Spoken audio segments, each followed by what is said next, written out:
Hello, everybody. Welcome back to the Loudini Hard Rock and Metal Circus. Today's topic is the top 10 most disappointing albums of all time. Want to know what they are? Stick around. You're listening to the Loudini Hard Rock and Metal Circus, changing rock history one podcast at a time.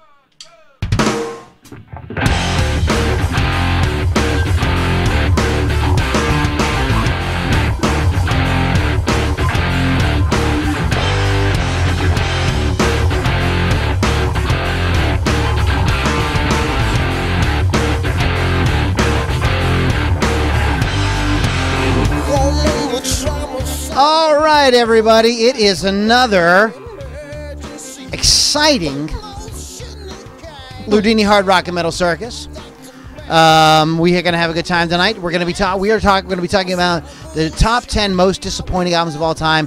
But with the three of us, it's going to be probably the top 30 because we're all going to have our own lists. So real quick, the website is LoudiniRockandRollCircus.com. Go there, share the podcasts around. When you hit that share button, this is how you can help do your part to promote great guitar-driven rock. This is how it's done in 2018. Hit the share button, Twitter, Instagram, Facebook, whatever. Get it out there. Let your friends know about it. We got some cool merch there, so click on the merch button and get yourself some t-shirts and some shit like that. That helps us out. We like money. Patreon is coming soon, so stick around for that. If you'd like to hang out a little bit behind the scenes, you want some exclusive music, some exclusive video, some exclusive conversation, you want to get on all of the really dirty jokes, then you want to go to LouLombardiMusic.com/inner circle. That is LouLombardiMusic.com/inner circle. And there's some cool stuff there. You get involved in the Loudini Inner Circle, and that is where it really gets interesting. So you don't want to miss on that. Anyways, so we are welcome back, Loudini Hard Rock and Metal Circus. We've got the whole gang tonight. We've got Keith the Hawk Hawkins. Keith the Hawk Hawkins, what's going on, buddy? What's up? What's up? What are you doing, man? What are you drinking? What are you drinking? Crack. You're drinking crack? Everybody on crack today. Liquid crack. You can drink. I liquefied it. You can drink it now. It's That's magical. like Mountain Dew. I like it. Liquid crack. That's gonna be the name of our third project. Liquid crack. It is. I'm drinking Minute Maid mango juice. Mango. Mm. All right. Are you putting the lime in the coconut tonight? No, I'm putting the mango in the coconut. Mango in the coconut. Oh, thank you, Terry Ellis. Okay. That's so nice. All right, so the young it's lady also got vodka. Yeah, okay. Got a little vodka in there. Yeah. The young lady sitting next to me, Miss Lily V6. What's going on, Lily? What's happening in your life this week? I did a lot of things over the weekend, but this week's kind of slow. What'd you do over the weekend? Anything fun? I went to go see Glitz on Friday, which is an 80s hair metal tribute band. Saturday, I went to go see Red Sun, local rock band from Pittsburgh. And Sunday, I emceed hosted by Club 40, the Hard Rock Tribute Show. What was the Hard Rock Tribute Show about? It's a giant, not a benefit, but it was a giant festival that they put on, and they had every tribute band there. But Silk Nine and Butterside, which are original bands, they did headline it. However, they had like a Van Halen tribute band, Motley Crue tribute band. The Metallica tribute band was amazing, and I don't even like Metallica, so what's that say? Oh, who was was that Robbie Myers? Yeah, from Mean Street. Yep. Robbie. Guys. Robbie's a cool guy, man. He's got a good thing going with his whole Van Halen-ocity. They had 13 bands. Cool. 13 bands. How long did that take? I was there from 10 a.m. till about midnight. But it ran relatively smoothly. Like there was only little pauses for like line checks in between, so it went good. It's going to be an annual thing now, so it's going to go good. Really? Yes. That sounds freaking crazy. Was it a benefit for anything? No, it was just a festival that he rented out the Wild Things Park. It was huge. Oh wow. It was huge. It was so much fun. Cool. Sounds like a plan. Yes. So what we're gonna get into it here in a second. Sorry, I lost my. I'm getting music queued up and All the getting a little distracted. So Let's talk a little bit about what we mean. We're going to get into the topic here. What we're talking about by disappointing albums. I know Keith and I were talking about this a little bit before the show, so we're Lily and I. Not necessarily bad. Okay, it doesn't necessarily have to be a bad album. It just has to be something that maybe people weren't maybe expecting, or just maybe didn't live up to the previous album by that artist or that band. So some of these we're going to name. I know some of you go, but I liked it. That's a cool record. Which is fine. It might be. Maybe it's probably great, but that's not necessarily disappointing doesn't necessarily mean bad. So I just want to kind of put that caveat out there so that we are all on the same page as far as that goes. Okay, so you guys want to kick maybe a few honorable mentions around? Do you want to get right into your lists? What's on your mind? I don't have an honorable mention. I just have my list. How many do you have on you? Do you have 10? I have 10. You have 10. Okay. Yes. All right.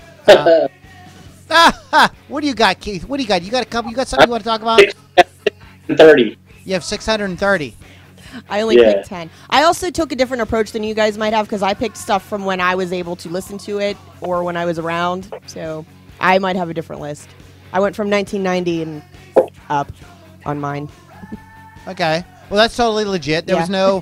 I mean, time. I can't say it's disappointing if I wasn't around. Right. There was no there's no time, limit on it or era. We didn't break it down like that. Maybe we could do that. The most disappointing albums of the '70s, most disappointing albums of the '80s, blah blah blah. We could do that at some point, but that is not what we are doing today. So, okay, so let's get into this a little bit here. I know Keith is like our sort of musicologist on the podcast. I mean, he knows more about music than Lily and I combined.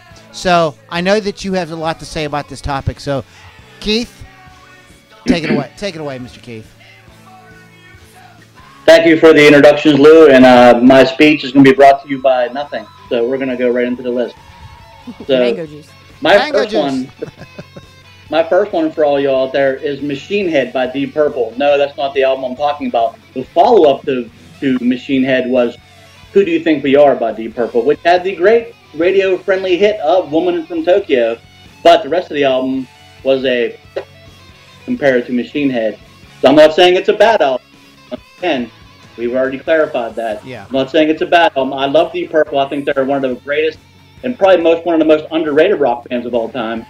But when you follow up, and I will have this several times on my list, when you follow up a freaking masterpiece like Machine Head, it's kind of hard to, live up to those standards. So, Who Do You Think We Are by Purple is my one to kick off the show. It just didn't have the same moxie, we'll say, as Machine Head. So, that's the one I'm starting with. Okay, I'm gonna start off with one too. I think I have a little bit more than 10, so we can kind of put together a list a little bit later on. We got a whole hour to fill, so a whole hour. I said whole. The one I'm gonna throw out there is "Bad" by Michael Jackson. He does Thriller, right? I mean, Thriller is what? It was like the best-selling album like of all time for years and years. You know what I mean? Nobody had beat it ever. But so there was just no way. Bad is. He said. So I mean, Bad is. You're one character. Bad is a cool record. But if you compare it to if you compare it to Thriller, though, it is a kind of like, really? That's what you're gonna do? It's like, oh, thanks. Yeah, you know what I mean. It was like cool, nice little pat on the back there, Michael. Good job. Good job. I really tried to make a nice record. But guess what? That everybody would like. Guess what, though? What? Off the Wall's better than Thriller. You heard it here first. I know that Thriller had a big bunch of hits. Off the Wall's kicking. That's funky. He was on top of his game. And Thriller's a masterpiece. Off the Wall's better, man. I think. It is. There's a lot of good songs on Thriller. It's a masterpiece. Like I said, I like the style of very good record. Great record. Keith, you keep talking about master and piece. I mean, what are you trying to say? And whole. and Holes. Masters, Pieces, and Holes. You said Beat It. Beat it! Lou, your problem is you need to get. That's the thing. I heard I remember when I was a kid, and that song came out, Beat It. I thought it was about masturbation. Did you really? Yeah. I would know. Beat it! I did. And my mind's always in the gutters. Well, I mean, I was also like a teenager. I was like, masturbation was heavily on my mind at that time. Of course it was. It obviously still is. But, sometimes. Nothing's changed. Sometimes you just can't stop till you get enough. You know what I mean? Oh, cute. You guys are so funny today. Hey, I got the So keyboard. funny. I got the keyboard where I can wheel it over here now. So we're gonna have what this thing's called on the drums? Rim shots. Rim shots. We're gonna have rim shots and farts and everything. It's coming, guys. Wow. I got the keyboard Not over to be here. confused with Rim shot. Yeah. We're gonna be like we're gonna have sound bites, all kind of cool stuff. It's coming. I got People are like liking I that. got like 45 keys here. We can load them all up with God. everything you want. So it's gonna be a good time. So what do you got, Lily? What's on your list? On my list, which I don't want to put on the list, and Keith will love that it's on the list, is, and I don't like experimental albums, but Motley Crue did Generation Swine. Let's come back with Vince Neil and create an experimental album. That's fun. What was experimental about it? It had a lot of what did I write down for that? It had a lot of electronics in it and alternative stuff in it, and it just wasn't good. Like, if you're gonna do a comeback album with your original lead singer, come back with a little Motley Crue sounding stuff. Because that didn't sound like Motley Crue to me. I like a couple songs on there, I'm not going to lie, but I don't like the whole album. I like 2 songs. All right. For maybe twice, I'm in total agreement. That was on my list, and that shit didn't sound like Motley Crue at all. That was like, Right. what the hell you did? I know, it was awful. And I hate to put Every them on band my- makes this thing once in a while. Some bands do, but some bands just, they try, and it's a hard job, man. But it's great work if you can get it. But I mean, it's just to live up to expectation after expectation. I mean, in the hair metal world, they were probably if not the king shit, they were up. And it's hard to make those albums if you're restrained and confined to a style. And then when you stray outside that, you're going to pay the price, man. And they paid the price on that album. They needed to stick to what they knew. Yeah. I think that and there's a lot of. I'm going to go ahead because I pulled up a list from what's that website? Ultimate Classic Rock. Let's take a quick look at this. There's some on here that I think that are probably on both of your lists. The Generation Swine is on there for sure, and for some reason that doesn't want to open. Maybe it'll. Oh, I'm not connected to the internet. Wonderful. I'm not connected to the internet right now. See, that is why I turned off Wi-Fi.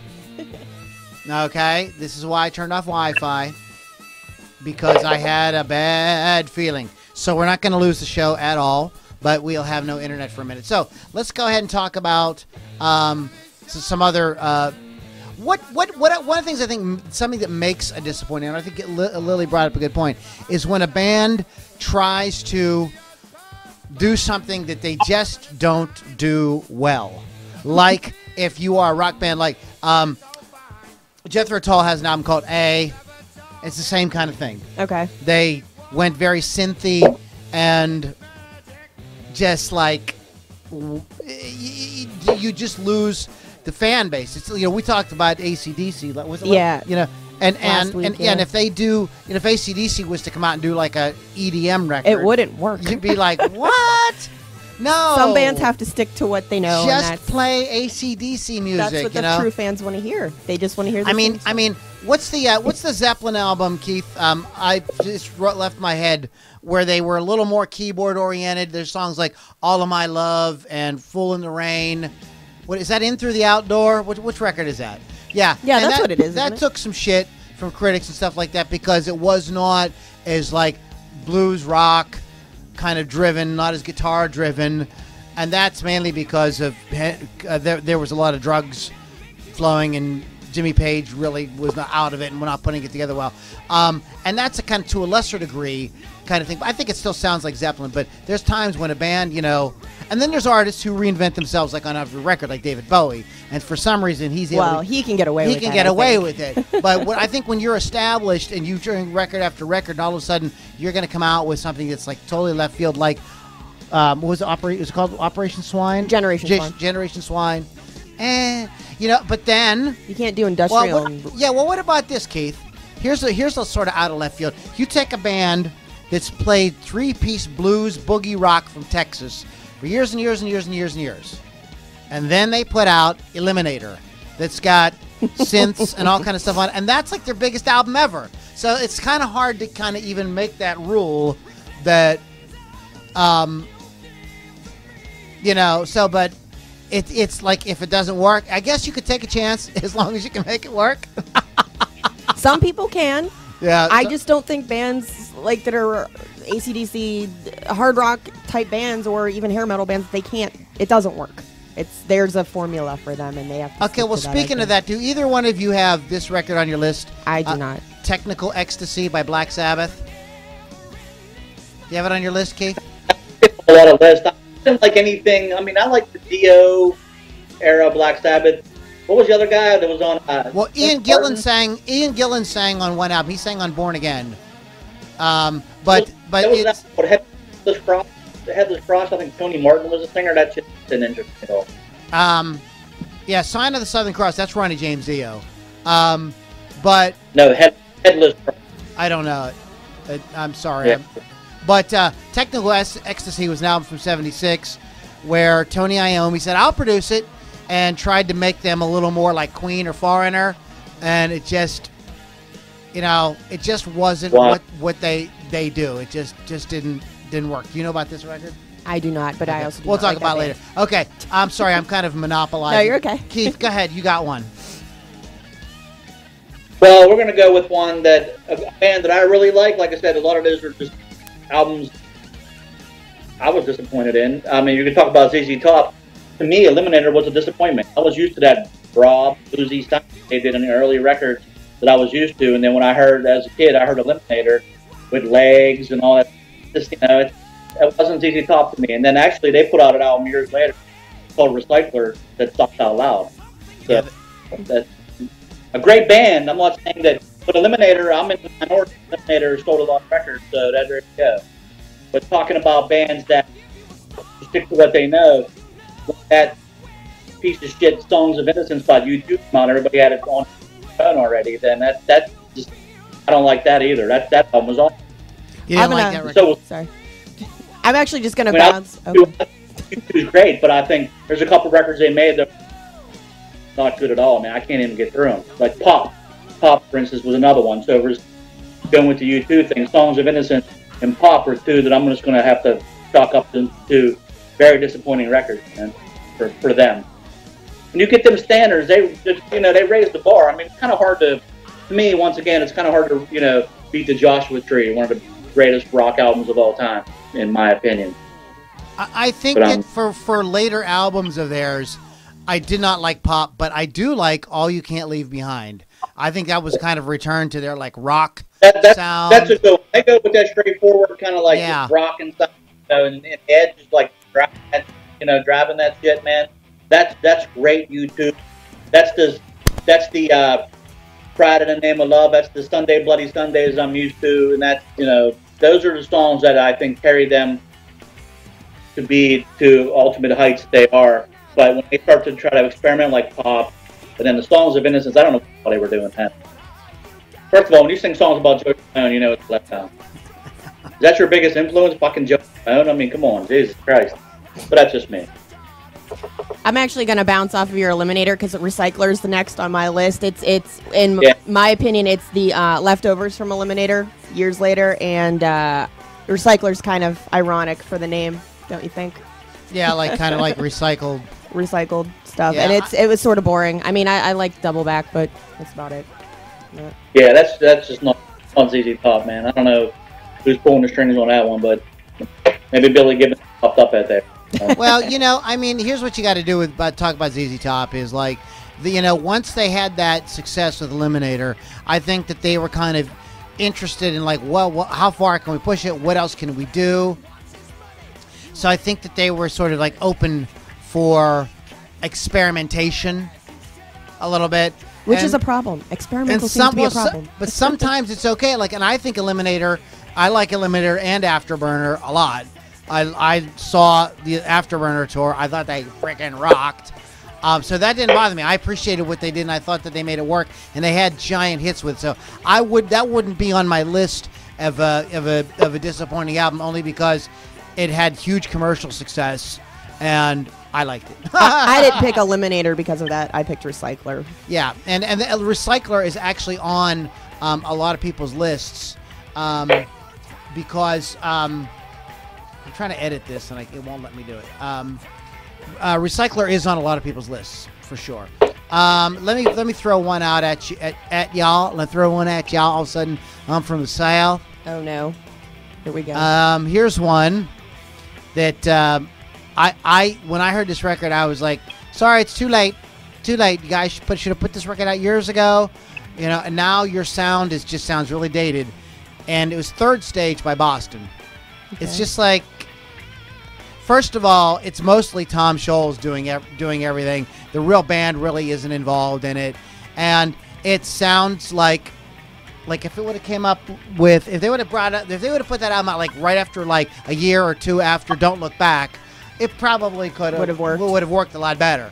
But it just sounded, by this point, by the 80s, mid 80s or whatever that comes out, we're listening. Music had changed. MTV was big. We're a whole new sound, all kind of new sounds were happening. Bands like Men at Work and The Police and Culture Club, and then the hair rock was all out, and this just sounded like dated. It just didn't really. And I know the rock station here in Pittsburgh played Amanda and Cool the Engines and a couple songs, but come on, man, it did not have the energy and excitement of Boston and Don't Look Back. It was just like, it was like a freaking limp dick. So first of all,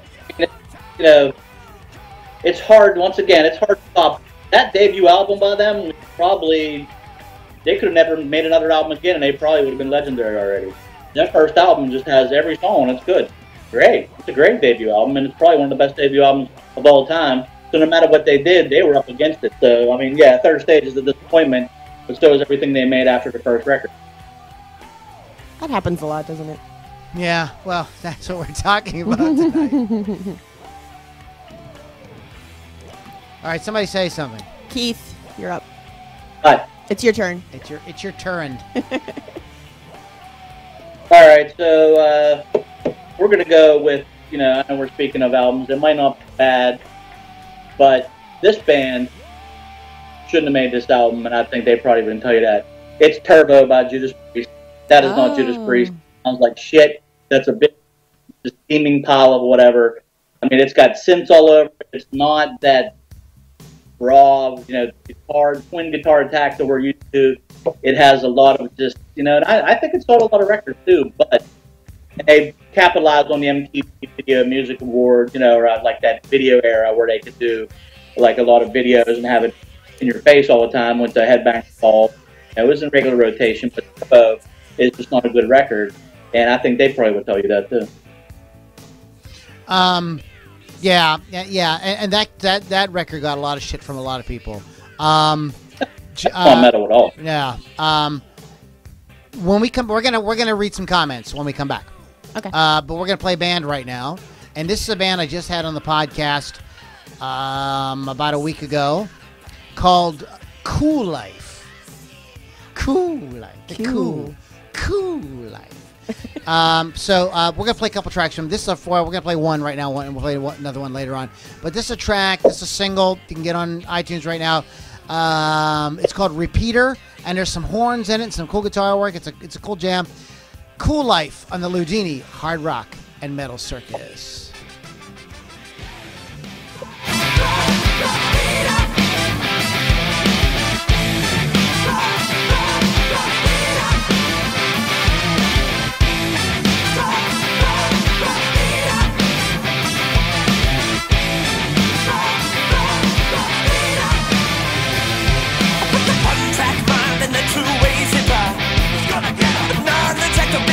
stolen line from a driving thriller. You know he's gonna get a better check your plan. The boogeyman ain't dead, you know he's gonna get you. Yeah. Little white devil makes a way.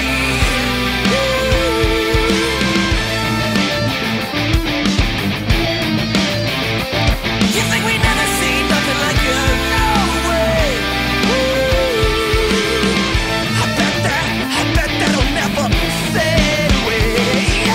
You're a dead bringer, flinger, one that I knew before, yeah. Now you think you changed the game. Well, you didn't see it, you ain't no savior. I don't savor one that I knew before, yeah. We'll be there. You're doing the same old thing.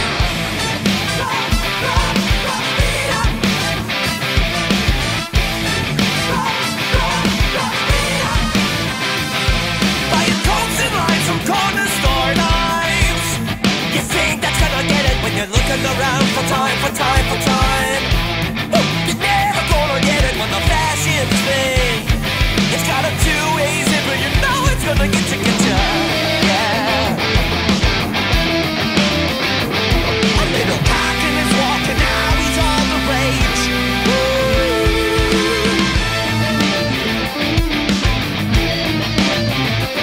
Yeah, but your mother couldn't even recognize your face. Don't wanna let that fade away. Yeah. You're a dead bringer, flinger, one that I knew before, yeah. Now you think you changed the game. Well, you didn't see it, you ain't no savior. I don't savor one that I knew before, yeah. We'll be there. You're doing the same old thing. You're not the first thing I see. You're not the first thing I see. You'll go on repeat, yeah.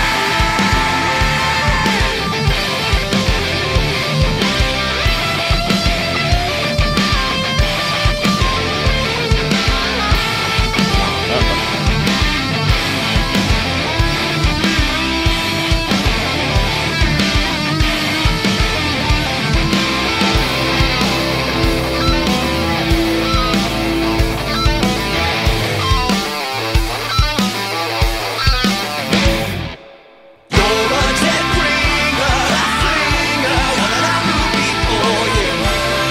Now you think you changed the game. Well, you didn't see it, you ain't no savior. I don't flavor one that I knew before, yeah. We'll be there. You're doing the same old thing.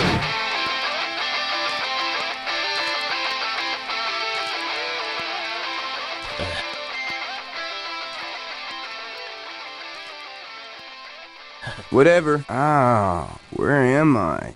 Oh no! Sorry, guys.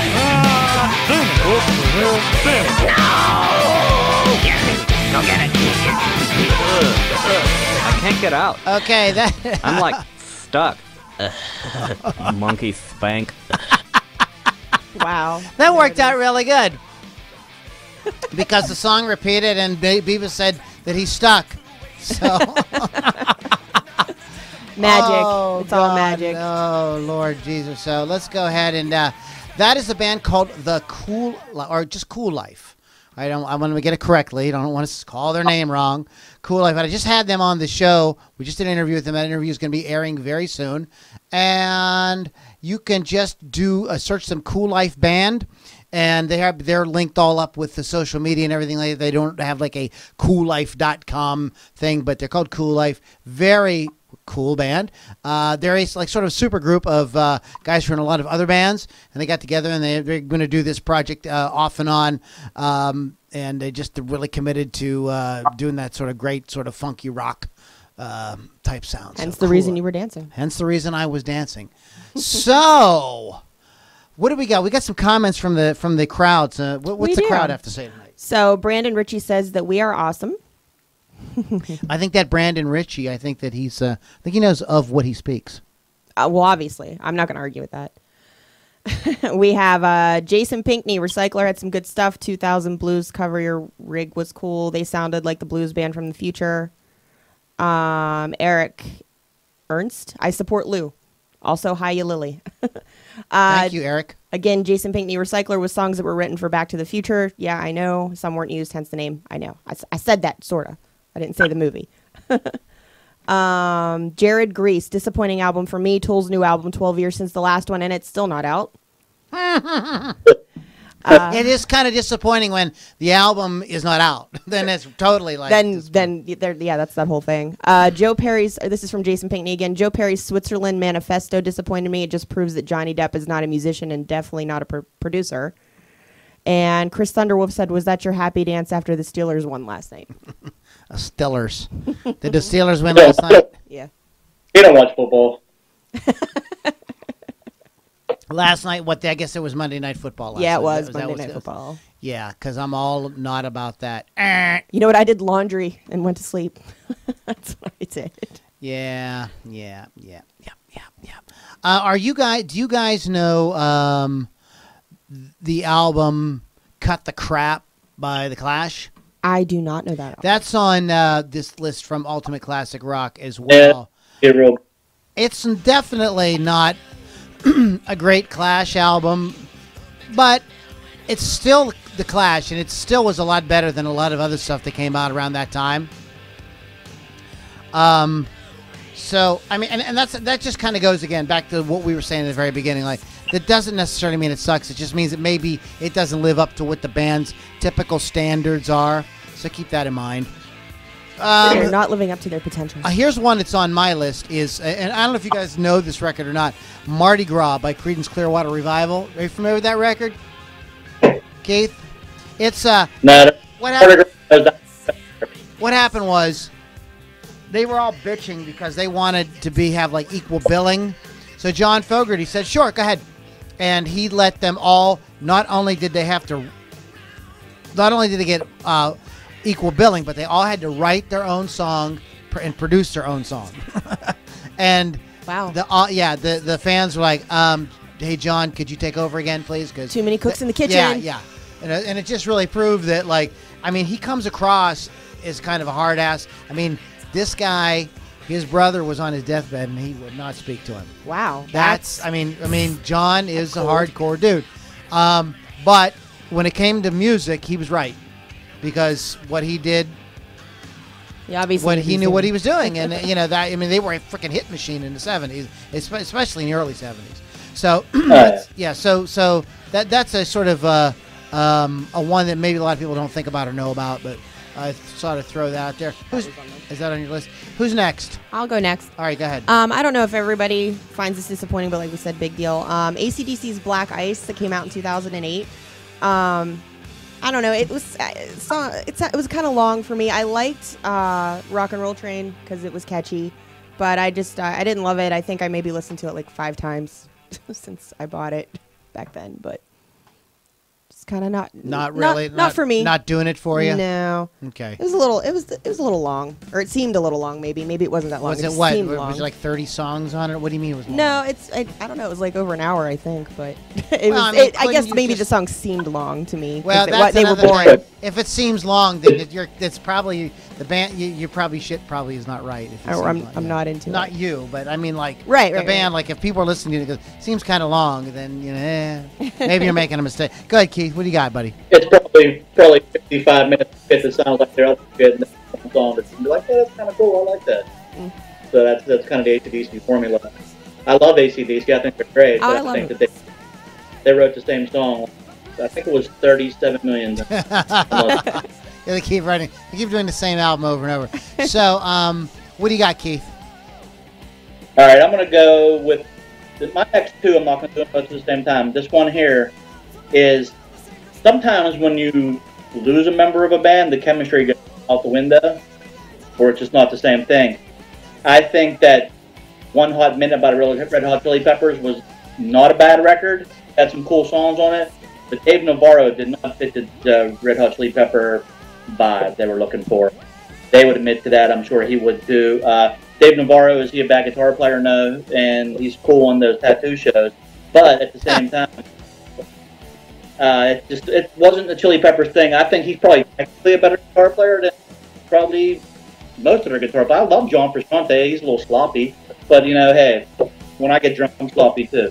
So it's one of them things where you take a member away from the band and it didn't have the same sound they were going for. There is, like I said, it's not the worst record, but I don't think that they had the same chemistry with Navarro, and obviously he only did one record, so I'm not the only one that thinks that. Yeah, I mean, I think that Frusciante was kind of like their soulmate, but they couldn't work with him. I mean, he was too strung out on heroin, and so like 600. So yeah, so they cleaned up. He's a druggie. I mean, it's just, I'm amazed he's still alive, right? Yeah, I mean, so he was kind of Navarro is just kind of filling in for him. I mean, that's basically what that was. Did you want to mention another one, or you ready to?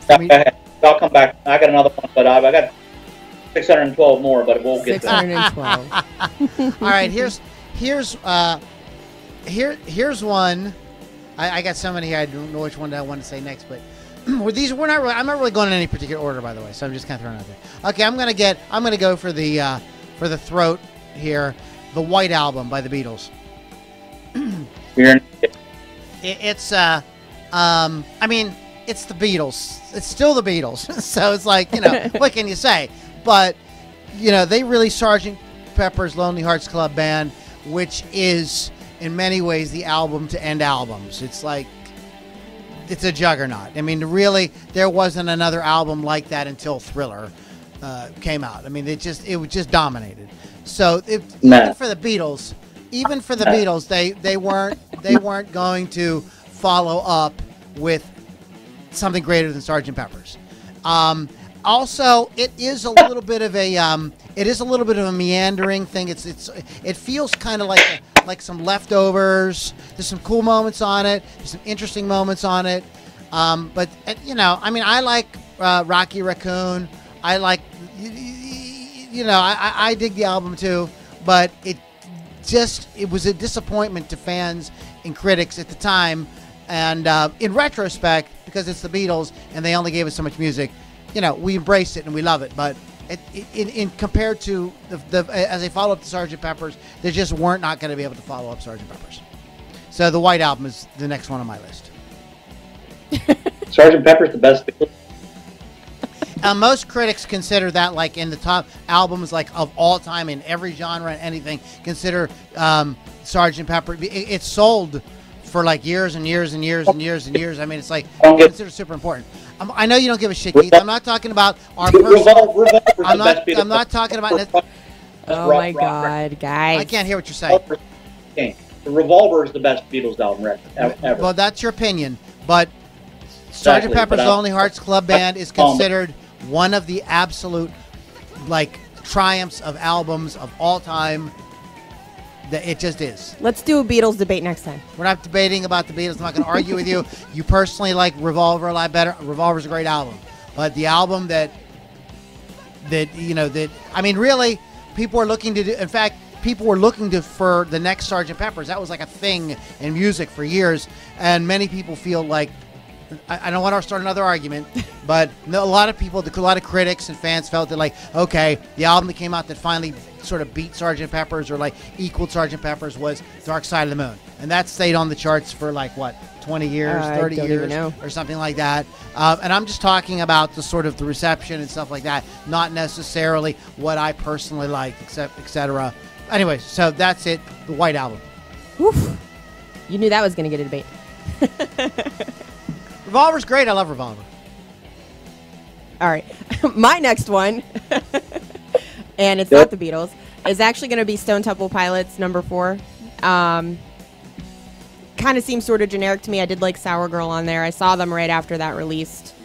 And I don't know. It just seemed a little boring. Maybe Scott Weiland coming back and then going back to jail. I don't know. I fucking love that album. I'm sorry. I fucking love that album. I have every Stone Temple Pilot album ever, and I love those first 4 records are fucking just every single one of them is brilliant. They're all a little different, and that's on a lot of people's lists. I understand that. I just feel but it's I fair. personally love I'm sure that you do. record.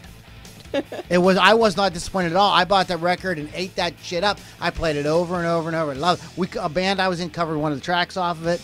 I remember Sour Girl, but there was I thought the whole record was just a great rock album. I'm pretty My sure opinion. I used that CD for a coaster in my house, and my ex-husband didn't like that, but too bad. Well, that's one area where your ex-husband was right. No, no, he's never right. Don't even go there, because we will get into a debate about that for an hour. Okay, or more. next week's podcast is was Lily's ex-husband right about it? You will No, lose. so You will lose that that on your fight. side is to listen to Down and Heaven and Hot Rod songs of that. So we'll talk about what Those albums, I think everything that band did was great, but that's just, what do I know? I'm a moron. All right, who's next? It's Keith. Okay, I'm going to follow up with my lack of chemistry thing. This maybe not a lack of chemistry, but just lack of personnel, because he freaking died. We're going to go with the Who, Face Dances. No Keith Moon, no raucous, like that reckless abandon drum style. Maybe I'm biased, but it's that album with the more refined and sort of like restrained, Kenny Jones on it. Just didn't have the same Who kick-assness, we'll call it, from their previous albums with Moon. So no Moon, no Who, man. I don't know. I think the Zach Stark good and he carries the torch well for Moon. But fucking come in. We're gonna when we meet after the show, we got to come up with a different system for you, because I thought it was just last week's connection, but I don't know what it is. If you're too close, not close enough, we got to work on it after the show, because I really want to hear everything you're saying. And sometimes you're like, it's really good, and then sometimes it sometimes goes- we miss a whole sentence. Yeah. So could you say the last part of that? Say the last part of that. Could you say the last part of that again, please? I'm sorry, Keith. I said that the Who's Face Dances was not because Keith Moon was gone at that point, and I think that with Kenny Jones, it didn't have that same reckless abandon that their other albums did. That's all. Yeah, well, he is a more restrained, kind of a groove kind of player, right? I understand. I think, like I said, when they were touring later on, I think that Zach Starkey's a great drummer. I think he sounds all more like Keith Moon, cleaner. But I think the Kenny Jones era of the Who just doesn't do it for me. I mean, they've had maybe some hits with him, I guess. I mean, but it's not that same Keith Moon reckless abandon that they were known for. Well, Define their sound. that album is also on a lot of people's lists as a disappointing album. Face Dances, for sure. I have one that I'm kind of like holding in the back of my head. I'm just wondering to see if either one of you guys are going to mention, and maybe I'll throw it out at the end. Go ahead, Lily. The next one is actually, for me, the one that you have up right now, Def Leppard's Adrenalize. I do like some of the songs. I think they were kind of like watered down, though. Maybe a little lazy. It was, I don't know. I mean, I really enjoy the songs, Make Love Like a Man and Have You Ever Needed Someone So Bad. I mean, I like ballads, so it's a thing, but I think compared to their other albums, this is kind of a more watered down Well, version of it. isn't Maybe, this the first record without Steve Clark? yes, that's true, yes. And what I think a lot of people don't realize is Steve Clark was like really instrumental in the songwriting process. And I mean, I heard Joe Elliott talk about this. Well, we just do more ballads because they make us more money and stuff like that. But I really feel like, no, you do more ballads because you don't have Steve Clark. Oh, okay. I thought maybe it was since grunge was out at that time too. Maybe they needed to compete better with that. Figured but like, well, instead of trying to be maybe rockers, they should have been experimental in this case. Maybe, but I don't think it would have worked though. Honestly, I mean, another band, and I'm going a little off tangent here. I apologize, but just stream of consciousness here. Another band that screwed themselves up by becoming like a ballad band was Night Ranger. yeah, okay, They yeah. were like a really like two hot guitar players, and it was a pop rock kind of thing. It wasn't like super edgy, but when they started doing all these ballads, and they've talked about this, they've been interviewed where they said, yeah, we really kind of like fucked up because the record label when they had Sister Christian, and the record label was like, you got to do more songs like that. And what ended up happening was they lost a lot of their core audience because there was no longer that burning rock stuff between the two guitar players and all that cool stuff. But anyways, who's next? Who's talking next? Me? Who? I think that's you. Me? Yeah. Oh, I get to talk again. Oh, hello, man, I love it. Woo! So I can start my own podcast. I can talk the whole time. God. Oh crap. Okay. Here's one that's. I'm gonna do one that's really famous, and then next time around I'll do one that's more obscure. The Long Run by the Eagles. I mean, again, it's like trying to follow up Sgt. Pepper's. Hotel California was like a nuke dropped. What was it like? Somebody dropped a nuclear bomb on the music business. I mean, it was like ginormous, amazing, considered brilliant. Even people that hate the fucking Eagles, like the dude, have to admit that Hotel California was a giant record, and the Long Run just did not have that same impact on people. There's a couple cool songs on it, and you want to talk about personal stuff, Keith? I personally like the Long Run. I think I love Heartache Tonight and In the City. I was going to ask which songs were on that because I wasn't sure. I think the Long Run is a cool jam. I actually like the record, but it's considered a disappointment just because it's a follow-up to the giant smash Hotel California. Yeah, which is kind of a downfall. That's what it's saying for some bands like you're talking about. I mean, what do you do? Head. Who's up? You, big You, guy, buddy. big smiley man from down there. I'm Where gonna do you go live with, again? North Carolina. Where are you living again? Wow. South Dakota. Where's that? I live in Newcastle. You got down Slippery Rock and all that. Yeah.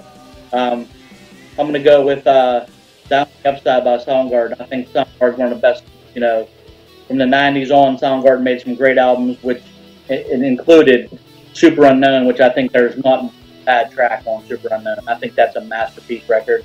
But after that, you come up with Down the Upside. Is Down the Upside a bad album? I probably would defend anything that Chris Cornell did or anything Soundgarden did as a whole. I think they're that good. But that whole following up, a masterpiece like Super Unknown, it's kind of like the Hotel. It's kind of hard to live up to that. So what do absolutely got pretty new. So I mean, they got some radio hits on that album, but it's hard to follow up a masterpiece. I think Super Unknown was. Yeah. And I think that it still is, obviously. But Down the Upside just, it's just.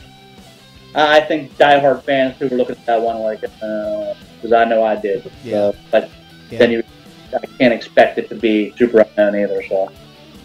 Well, yeah, absolutely, and then that's a great example of that sort of like, how do you follow up something that's like huge? It's tough to do. We need to take a little pause here. I need to do a little announcement. A couple things. First of all, you listen to Loudini Loudini Hard Rock and Metal Circus. Our website's LoudiniRockandRollCircus.com. I also want to say, and I meant to do this from the beginning, so from now on, for the rest of the podcast, I need to talk about this. If you want to sponsor great rock, yes, I believe that great guitar-driven rock needs, people out there sponsoring it and keeping it alive and everything like that. We are looking for sponsors, so please send me a personal message here on Facebook, or you can shoot me an email at lou@loulombardimusic.com. That is lou@loulombardimusic.com. And I want to talk to you. We've got different levels. There's different things we can do. It's way more affordable than regular radio advertising. Plus, you have a niche audience that is highly engaged and highly motivated and really excited about what's going on. So please get with me. This is a great opportunity. We are definitely in the market for sponsors. So just want to do that. We are going to be logging off of Rock Rage, not the Facebook thing, but we're going to be getting off of Rock Rage Radio on the if you guys are listening on the app. We're going on Sunday afternoon. So if you're cruising around after church and you're listening to Loudini Hard Rock and Metal Circus, we're getting near the end. We're going to go a little bit longer. So if you want to get in on this stuff, guys, you need to follow us on Facebook. You need to join the Inner Circle at loulombardimusic.com/Inner Circle, and you can get all the stuff. You can find out everything we're doing. And so because you're going to miss out because the show's going to go a little bit longer than an hour past what we need to do on Rock Rage Radio.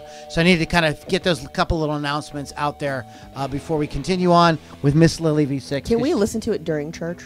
Yes. In fact, I highly encourage that you, if you're in church, please listen to the Loudini Hard Rock and Metal Circus. It will I can't. uplift I your can't church. do it. You can't? I gotta don't go to put it church. down. That was sort of a joke. I don't go to church. What? No. Heathen. I can't do it. When's the last time you stepped into a church, man? When was the last time I stepped into a church? Yeah, you heard Well, me. I stopped in one time to take a leak when I was. I don't even do that. I'm too afraid. But no, I'm in church every yeah, I know. Sunday. Keith's Get our your little shit. Get your Jesus together, home. pray boy, Keith. They don't allow me in church. No, Lord. Last time. Let me rephrase. They don't allow this in church. No, I'm just kidding. I don't go to church. I just don't do it. Yeah, I stopped going to church. I was I was in church like 4 times a week, like about first grade through 12th grade. Yes, I know that. And Pain. plus I went to a Christian school, and I played in the worship band, and we had Bible class every day. We had prayer and praise every Friday. I had enough church to last me. Where'd you go to school? I can't say. Oh. I'm allowed to say on the radio. No, I went to Faith Community Christian School, Bethel Park. Oh, okay. So, yeah. Well, anyway, so what are we doing? We're talking about music. Is it my again? turn? Yes. It's your Okay. turn. Sorry. We already talked about it a little bit, but U2's Pop was next on my list. Again, techno sort of thing. Don't need to do that if you're a good band, I think. I can't deal with techno. So, kind of like Generation Swine. I ain't doing no You changed techno. it. You changed it, and I don't like it. Change going to do no techno. Don't move my cheese. Don't be telling me no techno, because don't on yours. He don't do no techno. And you know what? I read that U2 didn't even like it, and they remixed it. So, I'm good. Later. I'm glad they didn't like good. it. That's Wow. what I got to say about that. I think sometimes you're on a day. You gotta sit out whatever you have. Unfortunately, that's what it is. Here's one. Do you guys remember Tusk by Fleetwood Mac? I don't remember it, Yeah. but I At know the it. time, it was the most expensive album ever produced. It was a follow-up to Rumors. And it was like a giant... Poo-poo. Yeah. You know, they just laid a big stinker on your radio with that one. It just went nowhere. The song Tusk is kind of interesting. There's like elephant noises in it. Yeah. Is they there? they did elephant You gotta noises. pay the marching band. They had a marching band in it. Yeah, that's great. I love when when rock bands play with marching bands. That's just Well, that's a whole other thing. Like, did you ever hear that Fleetwood Mac album, Behind the Mask, when Lindsey Buckingham quit and they had to get 2 guitar players in? Behind the Mask. that's actually on some other people's lists as well. But I picked Tusk only because That's not a band. I'm sorry. I mean, everybody's like I said, sometimes like Keith Moon from The Who or John Frusciante from the Chili Peppers. You take Lindsey Buckingham out of Fleetwood Mac, that's a different band. well, that might be a good topic for a future podcast. Like, excluding lead singers, what bands weren't the same when they lost a member? Excluding lead singers. So we can't talk Yeah, about well- Ripper Owens and None of that. Gary Sharon. We're not talking about any of that. Like, we'd be talking more like about Keith Moon and Lindsey Buckingham and people like that. It might be an idea. We'd have to work it out somehow how we Some would details. some details, but I think that could be a good one. So anyway, so Yeah, I'm on a mic on the conversation too. Tusk and Behind the Mask. Okay, it's a 2 for Tuesday on the Loudini Rock and Roll Circus. Wow. Tusk and Behind the Mask. We'll be right back after this word from Heads Together Waterbeds. Minutes from the mall. What do you got, Keith? Okay, I'm going to go on my prog side a little bit, and this band from prog to pop on me, and this is the last album that they did. I love the Peter Gabriel version. I love the Phil Collins version. Genesis got an album called Calling All Stations with Ray Wilson, and it just wasn't not good, man. Who? Like I said, Ray Wilson. Who the fuck is Ray Wilson? He was a dude that they just found probably, I think it was waxing Mike Rutherford's car. But they got this guy Wilson in there, and it just was Wait a a minute. lot of left. I have a question. Hold on. Where does this fall? Is this like after Phil Collins or something. I'm not. Oh, so it's after Peter Gabriel and after Phil Collins. So they did a He said record that. without Phil fucking. What? Nah, really? It's called. It is actually called "Calling All These Stations." The singer was Ray Wilson. It's the last studio album they ever did. I'm pretty sure. Our fans can correct me on that. But Ray Wilson was a singer. The guy has a good voice. It's unique, but it's not Phil Collins. It's not Peter Gabriel. I thought Genesis had a lot more success without Peter Gabriel, and he obviously went on to do a lot of great shit himself. But when they found the niche is when Phil Collins was a singer / drummer, but when he's out of the band, they just try to like duplicate that sound. They actually try to go a little foggy on it too, and it just wasn't. It's just not good, man. Sometimes, like I said, sometimes you take the member out of the band, the Keith Moons and Lindsey Buckinghams. That's it's not the same thing. Okay. So what do you got? Lily? unfortunate. What do you got? I'm running low, but I've got four more, I think. Yeah, 4 more. But I'm not going to do my obvious ones because everybody's going to have those. My next one is going to be Just Push Play by Aerosmith. Jaded was commercially good, and that's all I can say about it. It was overproduced. I think I just threw up in my mouth. I said it's disappointing, didn't I? And I don't know, they were just trying to kind of too hard. They were trying too hard to be young again, and they have far better albums, obviously. Honkin' on Bobo. I love Honkin' on Bobo. I like that. That is one of my favorite I honk albums. on my Bobo at least I'm once sure a day. you do. Yeah, I do that too. I'm gonna do since we're let me take a quick look at our. Okay, hey guys, those of you who've been listening on Rock Rage Radio, really appreciate you guys checking it out. Rock Rage Radio is awesome. Rock Rage Radio is committed to keeping great guitar-driven rock alive and in your fucking face. So we love those guys. John and Gigi, you guys are just awesome. Thank you for bringing us in and being a part of Rock Rage Radio. LoudiniRockandRollCircus.com is our website, so please visit that often. There's a lot of cool stuff there. There's t-shirts. There's a lot of cool podcasts, and share those podcasts. When you share it around, you help promote like some of the cool bands we play in here, like the Cool Life. We're going to do another Cool Life song at the end. So if you believe in great guitar-driven rock, you want to be part of the people out there that are keeping great guitar-driven music alive, please go to LoudiniRockandRollCircus.com and do a couple things there. Share it around. Get yourself a little bit of merchandise. We're also looking for sponsors. So money makes the world go round. All right, guys? So if we could get some sponsors in here, we could do a lot more in terms of promoting, growing it, making it bigger. I've got a lot of ideas. I'm going to have a meeting with these guys later on about some of the things I want to do in the future here. But we need your help. So if you're talking to friends, you know people that have businesses that want to support a great cause, a great sort of artistic cause, guitar-driven rock needs your help. So check it out. Get with me at lou@loulombardimusic.com. And we will talk about it. I've got a lot of great ways for people to participate with that. Guys, thanks so much for hanging out with us on Rock Rage Radio. And we're going to catch you guys on the next Loudini Hard Rock and Metal Circus. Those of you who are watching with us on Facebook, stick around because we are still rocking hard here. And those of you who are listening, just downloading the podcast, you get to hear the whole thing. All right, guys, enjoy the rest of your Sunday. And Lily and Keith and I will all be back next week. All right, so that's out of the way. So we got rid of all those people that are done with that. Goes dynamite. Absolutely. So I got a double header here. I'm gonna hit it real quick. I got 2 by Van Halen that were disappointing for 2 different reasons. First of all, I'm going to mention Van Halen 3. Exactly. That's next on my list. Exactly. I mean, it's just like, and I love Gary Cherone, and I love Eddie Van Halen.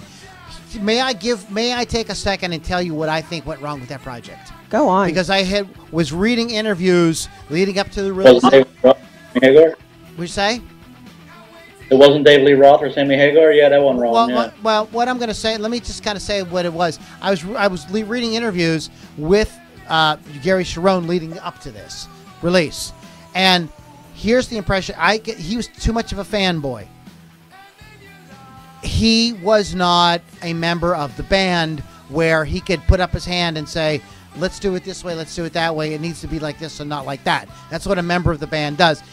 he just did whatever Eddie Van Halen wanted him to do, and they did this record that is just basically you can't hear the bass, you can't hear the vocals, you can hear some drums, and it's mainly just a big guitar. Now, if you love Eddie Van Halen like I do, you probably were kind of okay with that, but it was a disappointment. And the other album by Van Halen, I think, was sadly a disappointment, was a Different Kind of Truth, because it's the album they got back together with David Lee Roth, and it just should have been much bigger and much more of a triumph. But again, I think they may have suffered from the Boston syndrome, that it just waited too fucking long. It just too much time had gone by, and it just didn't. It was just sad. It just didn't work out. So I'm going to put A Different Kind of Truth in Van Halen 3 out there as a kind of double shot. Keith Hawkins, what do you got, buddy? Well, I want to go one that I think will stir some pots, and I'm all about that. No, it's not Staying Angry. That's obvious. It's not Chinese Democracy, because that's obvious too. My biggest disappointment in rock history, and I will stand with it, because let me tell you why, is, can you hear me? I'm listening. I know what you're going to Hysteria say. I know what you're going to say. But go ahead. It's Hysteria by Def Leppard. Oh, that's not what I was going to say. That's not what I thought you were going to say. You know what? I was used to On Through the Night. I was used to High and Dry, Pyromania, a young band that was gritty, had a garage rock, heavy guitar sound. And I know it sold a gazillion albums, but when I hear power ballads and shit like that, I mean, everybody has a ballad once in a while, but I'd never hear it on a heartbreak. And I know it's probably one of the best-selling albums of all time. I think it's in the top 10, maybe 5, I don't know. That was some watered-down shit. And Hysteria, you can say I generalize all you want. Hysteria sold a ton of records, and I think it was, for me, I jumped off the Def Leppard train. Way too poppy. Way too poppy. That's Spanish Fly for me. Spanish Fly. Yeah. Well, I think when that happens to a fan, it's just like you're getting ready to come, and like the chick slaps your balls and walks out of the room. That's what happens. He's still gonna come. Yeah. He might come better. That's how hardcore he is. It's like talking to you too, man. Without you, man. It's like going it's like talking to like a really great chick on the internet, and then you meet her for a date, and she's like, "What the fuck?" Like I run over by the ugly truck, Wow. and that's what happens. happens. Real now. Hey Keith, I got one. I'll get Lily's turns next, but I got one that is just as controversial, or just as pot stirring, I should say. Is that one? Go ahead, Lily. Oh well, mine are just the obvious ones. Van Halen 3 was my next one. Go ahead, run them down. Oh, you got okay. Chinese Democracy. Yeah, Chinese Democracy and Saint Anger. Those were my last 3. Saint Anger. Yeah, like I said, those are all great mixes. Those ones you really can't. I didn't like Load or Reload either. So hey, I was so Metallica. I was so mad. Sorry. Sorry. I was so mad when Chinese Democracy came out, because I was living in Miami at the time. I was anticipating it. It leaked a little bit. I'm like, okay, this isn't bad. It comes out, and I'm like, You can't Put do it this that. way: anything that takes that long is never going to be good. No. Right. No, you can't do that. You can't do that with movie sequels. You can't do that with I'm sorry. Get your shit together. Get the record out in a couple of years, and quit fucking around. That was inexcusable. they made me wait, which I hate doing, and then it sucked. No. It probably didn't suck as bad as you think. It probably would have been okay if it would have came out a year or two after Use Your Illusions. Maybe. It would have been like, oh, yeah, great, new Guns N' Roses. And maybe it wouldn't have been the greatest Guns N' Roses ever, but I don't think it would have been this giant, like, wah, wah, wah kind of like thing. Kind of like a lot of my love life. I'm sorry. And Third Stage by Boston is a perfect example. They tried that 10 years or 15 years before Guns N' Roses did it. You can't fucking do that. Sorry. I mean, maybe artists like Prince could get away with doing so. Maybe they could. I don't even know. I'm sure there are those artists that can, but has anybody done it? I mean, there's probably indie guys. Wow, that's different, so, critics, darlings, kind of bands, artists, stuff like that. Okay, I'm gonna start a pot with this one. Ready? You want to start a pot? I'll start a pot too. A lot of fucking pot stirring going on around here. You said pot. The Black Album by Metallica. The fuck out. Well, calm down. Time out. Let me finish. Larry, can I talk? Larry, can I talk? Breathe, Keith. You've been talking for an hour, man. It's all right now. It's all bullshit. Here's why. I got a hot minute there. Let me. That shit was that's a power make. That's a hit machine. Here it comes. Freaking out. You knew this was going to happen. Let me explain. I'm going to put it in context. No, I can't even explain. Oh, all right, I can't talk about it. Never mind then. We'll just let it hang. Let me tell you why I love that album. I think it's great. Keith, what do you He's done. like, talk to the Minute Maid. If you He hear doesn't me, wanna hear it. if you hear me out, I think let me just put this in context. Personally, Please go ahead. Personally, I love that album. I agree with you. But a lot of hardcore Metallica fans were like, no fucking way. So for them, dude, you know, this is no surprise to you. Tons of Metallica fans were like, this isn't metal. This sucks. And so to them, That's the same fucking jerk off that sit in a room every week and go, "Oh man, I got the new Slayer album. It's awesome." Then hey, let's do a Rick Springfield album at the same time. You know what I mean? I know, but it was, but we all know the controversy around that album. It was very controversial. Most of us, Lily never liked Metallica, anyways. But a lot of people, I love that record. I absolutely love it. But a lot of their hardcore fans walked away from them because it didn't have that Ride the Lightning, you know, kind of thing going on. And Justice for All, you know, they wanted that more, you know, those type of riffs, more progressive type thing. And these are pop songs or hard rock songs in a kind of a pop format. And so it was to many people very controversial and very disappointing to many people. I personally love it, but it was very disappointing to a lot of metal fans. These are the same people that still think Pelican style too. Well, I mean, you can criticize them all you want. You can say whatever you want about them, but it is the truth that it was like, I mean, and there's still people that won't forgive them for that.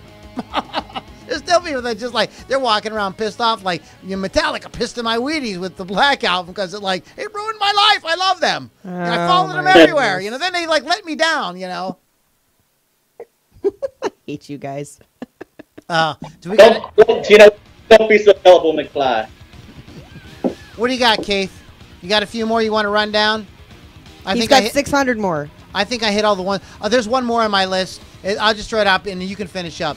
This is a more obscure record, and it's The Final Cut by Pink Floyd. It was a follow-up to The Wall, and it was I had a couple hardcore Pink Floyd fans tell me like, you got to get The Final Cut. It's amazing. And I got The Final Cut, and I'm like, this sucks. There's just like, they play well. I mean, it's well produced. They play well, but there's nothing that really, there's no real standout kind of tracks on it that really kind of like move you in the same way that The Wall did, or even any of their other albums. It's a very kind of like filler kind of album for them. There's this I don't like that. You know what I mean? It's just, it's like they had to put out a record and they put this record out. And I understand that Gilmour and Waters were really at each other's throats during the whole thing, and I think it really shows that there's no kind of like unity on it at all.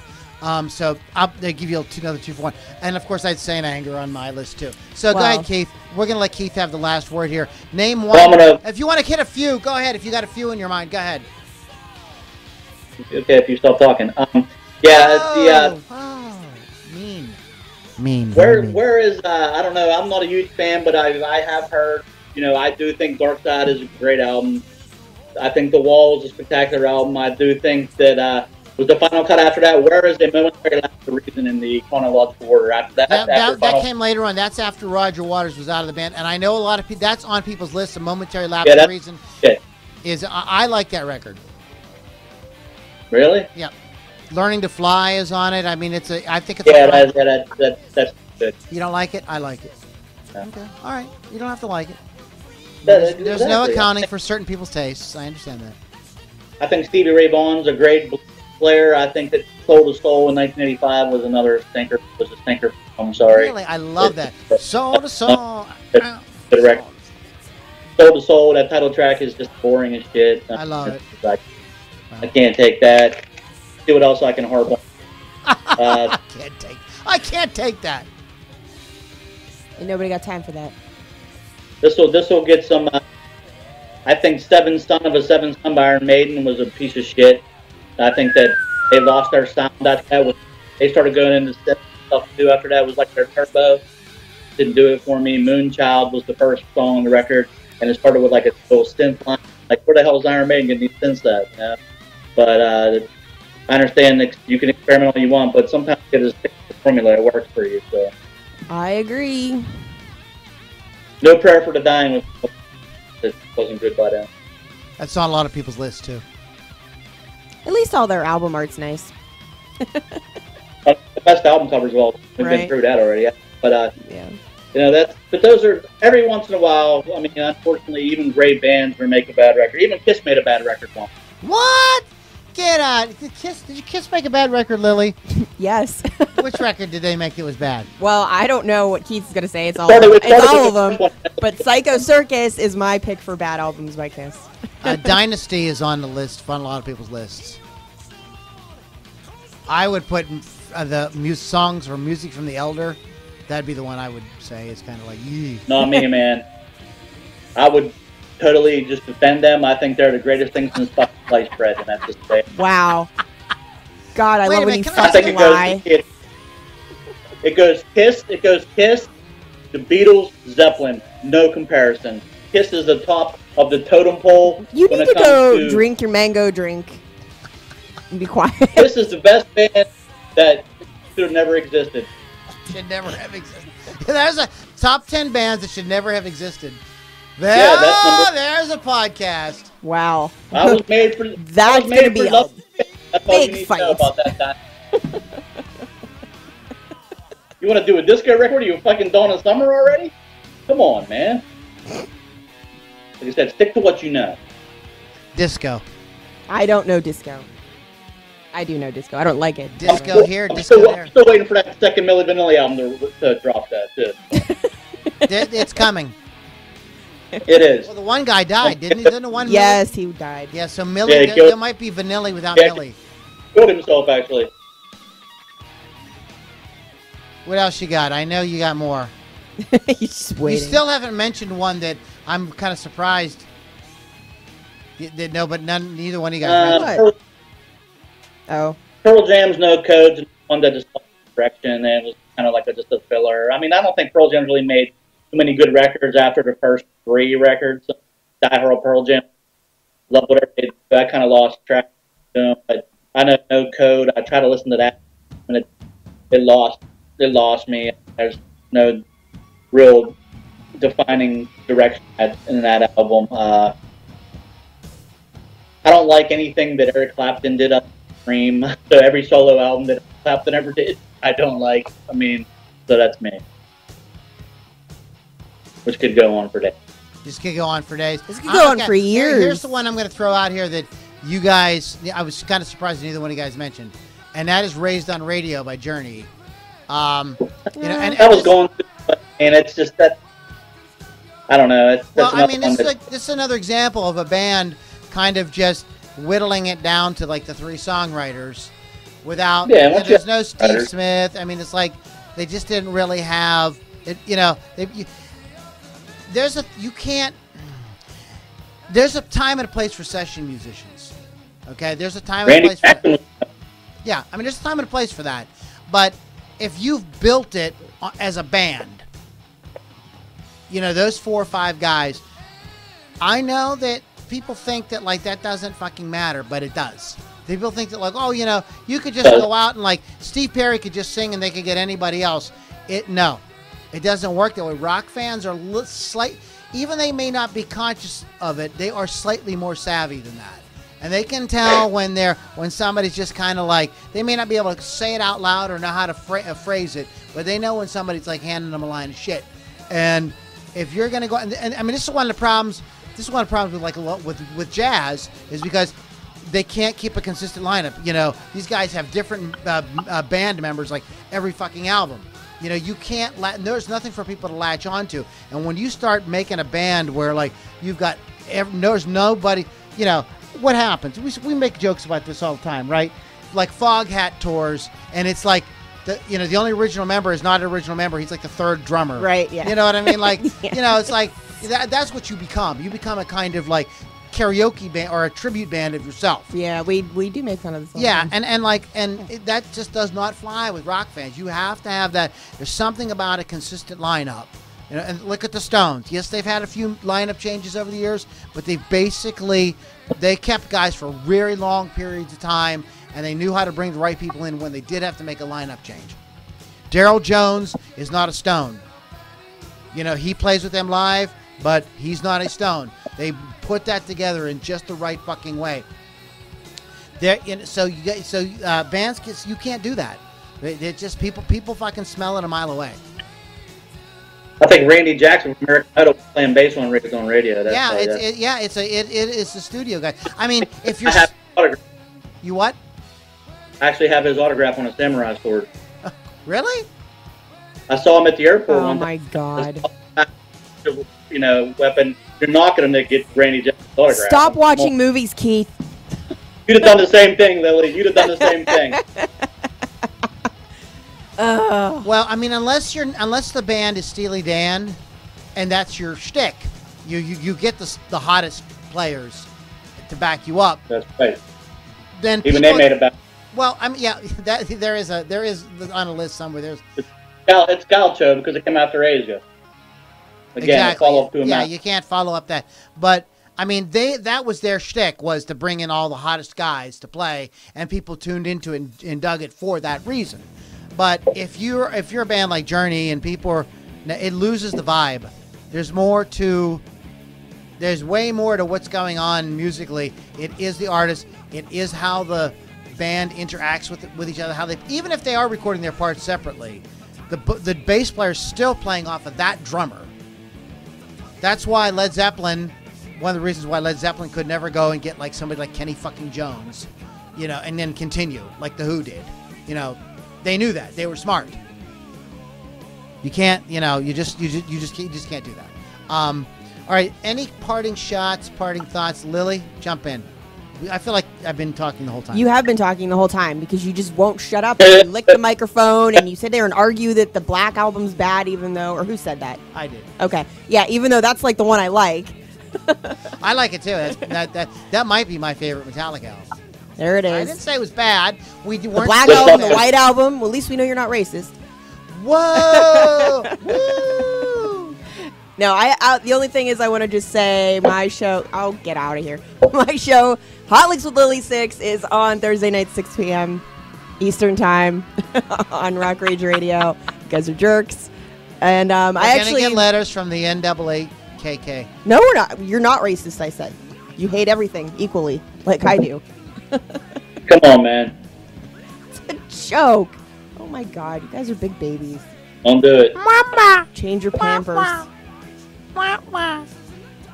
Change your Pampers. Mm-hmm. Hey guys, remember, when you're listening to Loudini Hard Rock and Metal Circus, when you're done, please change your Pampers. Do what? Change your Pampers. Oh, okay. All right. that's Keith, all I gotta Keith, say about the evening. okay, so Lily plugged her show. It's Thursday nights. Thursday nights at what time again? 6 p.m. Eastern. 6 p.m. Eastern time. Lily, Hot Licks. Licks with Lily V. 6. Rock Rage Radio. On Rock Rage Radio. Oh, it can't be. Oh my God. How did it happen? Well, I know I'm starting to sound like a broken record, but y'all seen a golf ball around here? Damn it. And Keith, parting thoughts, parting shots. What do you want to say before we rock and roll on another year? Well, if you're in the New Orleans area, every Friday I'll be at the Balcony Music Club from 3 to 5:30, and then occasionally I'll be at the El Paso Mexican Grill in Living for Oldies Night at the Mexican Grill. Believe that shit. Oldies Night. It's a living, man. It's a living. That's kind of fun. Keith's a working musician, man. You got to do what you got to do. Yeah, I'll be partly with my original band Black Laurel on the 3rd. So I'm all over the place. I'm just trying to spread it out there. We got it, brother. We got it. I am going to be hosting a show as Elvira for Neverweek. Oh, October cool. 20th. I don't have all the details. I have tickets for that. I have to just get all the details. Where's that going to be? Hard Rock Cafe in Pittsburgh. Hard Rock. I will be Elvira, though. Nice. Elvira. The Statler brothers going to be opening the show. It's the Oak Ridge Boys, man. Yeah, I was just Oh, gonna sorry. say you're wrong. Could have sworn it landed somewhere around You're here. wrong. You're wrong. Never Wake and Losing September though. We'll be playing. It's a benefit for UPMC Children's Hospital.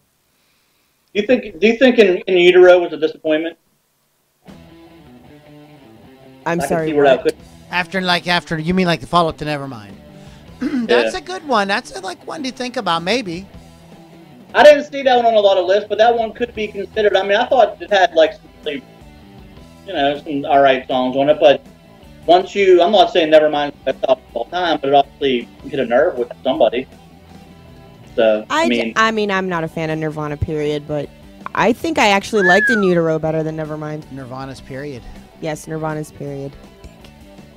yeah, that's a tough one. I mean, like I said, that's one I didn't really see on a lot of lists, but that could be considered. Was it a disappointment for people that were so into Nevermind? Right. They were like, some albums can come out like you said about the Black Album. If you're a total die-hard metal fan, you're not gonna like the Black Album. But if you can listen to Sad But True and can't turn that shit to 11, then you got issues, man. That's heavy. Even Nickelback does a good job on that, or did they? I don't know. There's a disappointment. Every Nickelback album ever made. There you go. Yes, I agree with you. Well, Yeah, that's not. I mean, I thought that that band, that's the most overrated band, maybe ever. I don't know. I don't think that. Yeah, no. We could do a whole podcast on Nickelback, right? That's my favorite photo from when I was in New Orleans. Was the sign "No Nickelback" while we're in here. Oh, thank you. I love that photo. I refer to it all the time. Oh, God. Yeah, they don't play that shit a lot. It's just, it's boring. We shutting this down. I really gotta take a piss. Are we doing the after party or what? Yeah, man? we're gonna do it here. Yeah, we're gonna go ahead and give it to. All right, guys, thanks for hanging out with us tonight. We are gonna rock you guys on out of here with one more shot of Cool Life. But before I do that, LoudiniRockandRollCircus.com is the website. Check back often. Share the podcast. If you're watching us, if you come across the videos on Rock Rage Radio of us, please just share it around and share all the videos around. You know, if you like some of the other shows, share them around, because this is how we keep great rock, guitar-driven rock alive in the public consciousness in 2018. So please do that. LoudiniRockandRollCircus.com is the website. Pick up some merchandise. We're heading over to my inner circle here in a couple of minutes, where we're going to discuss what we're going to do next week, and we're going to talk about Lily's sex life and Keith's church life simultaneously, and how the two might relate. So see, you don't want to miss this kind of stuff. So you can find, if you're interested in that, go to LouLombardiMusic.com/inner circle. What was that? LouLombardiMusic.com/inner circle. So you can find that all there. Keith has to piss. Lily's got to do something awesome, I'm sure of it. All of you that hung out with us live tonight, we really appreciate. I know Lily's breaking all the things. That hung out with us live tonight, we really appreciate it. We love the support. Jared, Jason, Chris, all you guys, all the regulars, all the new people, And Canada, who said hi. and Canada. We love Canada. All right, guys, take care. This is Cool Life Waves, and we'll catch you guys all on the next Loudini Hard Rock and Metal Circus.